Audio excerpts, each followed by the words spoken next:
Hello' friends, আপোনালোক সকলোকে আমাৰ চেনেল জ্ঞান বিজ্ঞানত পুনৰ এবাৰ স্বাগতম থাকিলে। ফ্ৰেণ্ডছ, আজি আমি আলোচনা কৰিবলৈ গৈ আছোঁ যে হিন্দু ধৰ্ম অনুযায়ী সূৰ্য অস্ত হোৱাৰ পিছত কিয় মৃতকৰ অন্তিম সংস্কাৰ কৰা নহয় আৰু মাইকী মানুহে কিয় শ্মশানত যাব নোৱাৰে বুলি কোৱা হয়। ফ্ৰেণ্ডছ, এই পৃথিৱীত হিন্দু ধৰ্মই মাত্ৰ এটা এনেকুৱা ধৰ্ম য'ত কিমান যে নীতি নিয়ম আৰু পৰম্পৰাৰে ভৰপূৰ। হিন্দু ধৰ্মত মানুহ এজনৰ জন্মৰ পৰা মৃত্যুলৈকে ১৬টা সংস্কাৰ থাকে আৰু ব্যক্তি এজনৰ জীৱনৰ শেষৰ সংস্কাৰটোকে অন্তিম সংস্কাৰ বুলি কোৱা হয়।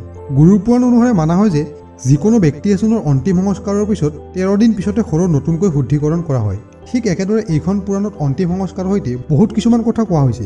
এই সকলোবিলাকৰ ওপৰত আমি আজি এইটো ভিডিঅ'ত আলোচনা কৰিবলৈ গৈ আছোঁ। তো বলক বন্ধু বান্ধৱীসকল, বেছি টাইম নষ্ট নকৰি ভিডিঅ'টো আৰম্ভ কৰা যাওক। আৰু ফ্ৰেণ্ডছ, জ্ঞান বিজ্ঞানটো এটা এনেকুৱা চেনেল য'ত আমি নজনা আৰু কিছুমান নতুন কথাৰ ওপৰত আলোচনা কৰি আহিছোঁ। যদি আপুনি আগলৈ এনেকুৱা কিছুমান ভিডিঅ' চাই থাকিব বিচাৰে তেনেহ'লে চেনেলটো ছাবস্ক্ৰাইব কৰি লগতে থকা বেল আইকনটো প্ৰেছ কৰিবলৈ নাপাহৰিব। যেতিয়া আমি অন্তিম সংস্কাৰ কৰিবলৈ যাওঁ তেতিয়া কেতিয়াও সূৰ্য অস্ত হোৱাৰ পিছত অন্তিম সংস্কাৰ কৰা নহয়।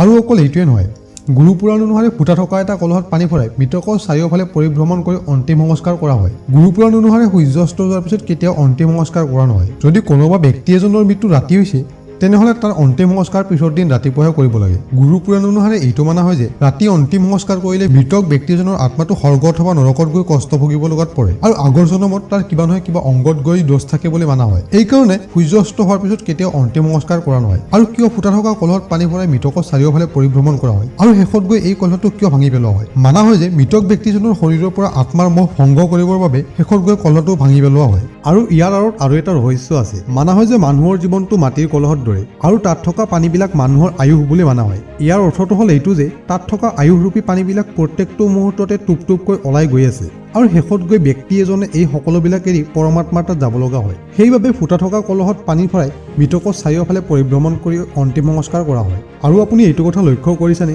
যে মৃতকৰ অন্তিম সংস্কাৰত কেতিয়াও মাইকী মানুহক যাব দিয়া নহয়, কিন্তু মহিলাসকলক কিয় তাত যোৱাৰ পৰা বঞ্চিত কৰা হয়? এনেকুৱা এইকাৰণে কৰা হয় যে হিন্দু ৰীতি নিয়ম অনুসাৰে মহিলাসকল তাত যোৱা একেবাৰে মানা বুলি কোৱা হৈছে। কাৰণ অন্তিম সংস্কাৰৰ সময়ত হিন্দু ৰীতি নিয়ম অনুসাৰে সম্পূৰ্ণ ঘৰখনকে পৰিষ্কাৰ কৰিব লগা হয়, যাৰ ফলত যাতে ঘৰত বেয়া শক্তিয়ে বাস কৰিব নোৱাৰে। আৰু এইবিলাক ঘৰৰ কামৰ বাবে মহিলাসকলক তাত যোৱাৰ পৰা বঞ্চিত কৰা হয়। আৰু হিন্দু সংস্কাৰ অনুসাৰে যিজন ব্যক্তিয়ে অন্তিম সংস্কাৰ কৰে তেখেতৰ চুলি খুৰাই দিয়া হয়, কিন্তু মূৰৰ চুলি খুৰোৱাটো মহিলাসকলক শোভা নাপায়। আৰু এইটোও কোৱা হয় যে ভূত প্ৰেত আত্মা সকলোতকৈ আগত মহিলাসকলকে আক্ৰমণ কৰে আৰু সেইবাবে মহিলাসকলক শ্মশান যোৱাৰ পৰা দূৰত ৰখা হয়। আৰু কোৱা হয় যে ছোৱালী মানুহ বহুত কোমল হৃদয় হয়, সেইবাবে কোনোবা আপন মানুহৰ মৃত্যুত ছোৱালী মানুহে কন্দাৰ পৰা নিজকে ৰখুৱাব নোৱাৰে আৰু তেনে ক্ষেত্ৰত শ্মশানত গৈ কন্দাটো মৃতক ব্যক্তিজনৰ আত্মাৰ কাৰণে ভাল নহয় বুলি মানা হয়। আৰু সেইকাৰণে যাতে আমাৰ আপোনজনৰ মৃত্যুৰ পিছত যাতে তেখেতৰ আত্মাই চিৰশান্তি লাভ কৰে সেইবাবে মহিলাসকলক শ্মশান ঘাটলৈ লৈ যোৱা নহয়। তো ফ্ৰেণ্ডছ, আজিলৈকে ইয়াতে আশা কৰিছোঁ আপোনালোকে ভিডিঅ'টো ভাল পাইছে।